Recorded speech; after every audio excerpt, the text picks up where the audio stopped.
So the part we're happy with so much with this bill is the social health insurance fund. We know some of us the kind of money we've been paying for our insurance. With now the new rates, 2.75%, Madam Speaker, we will now contribute enough money that can actually assist persons who are not in a position to access health in this country to access. What has been happening, Madam Speaker, I'm a victim. Most of the weekends, we are involved in fundraisings to help actually families to cover their medical bills. Madam Speaker, with this kind of insurance, we will find some rest, and even families now will not sell their property to access actually medical services. Just as members, because I'm told instead of them paying 5 shillings, whatever, it's only 3 shillings. Instead of paying 500 shillings, you're going to be paying 300 shillings for the same.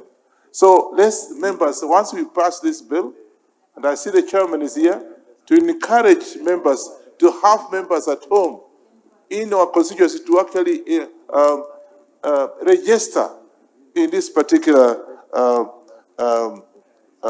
organization that be able to assist us in whatever we're going to do. And therefore, I want to take this opportunity, because most people have talked about it, and I quite agree with all the contribution that we wholly support this particular bill, so that you can have a change that can be able to be better than what we have been having. Of course, I agree. There are those who are working in NHIF and they were corrupt. We will not accept them to be observed in this particular.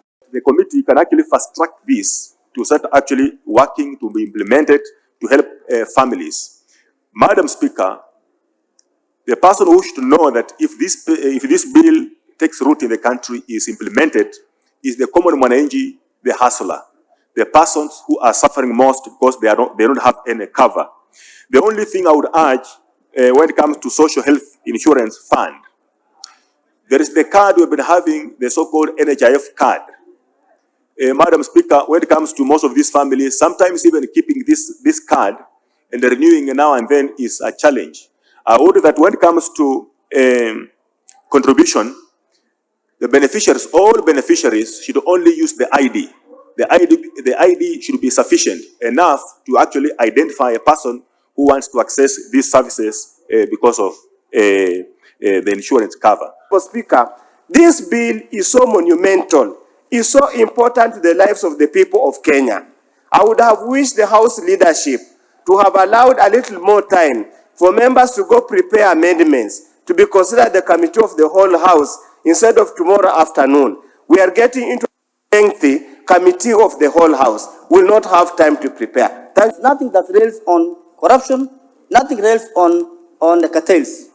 Therefore, what we have here is the same thing as the NHIF Act. Not much difference. Increase the scope of the contributors and the scope of the beneficiaries. Everything else is the same.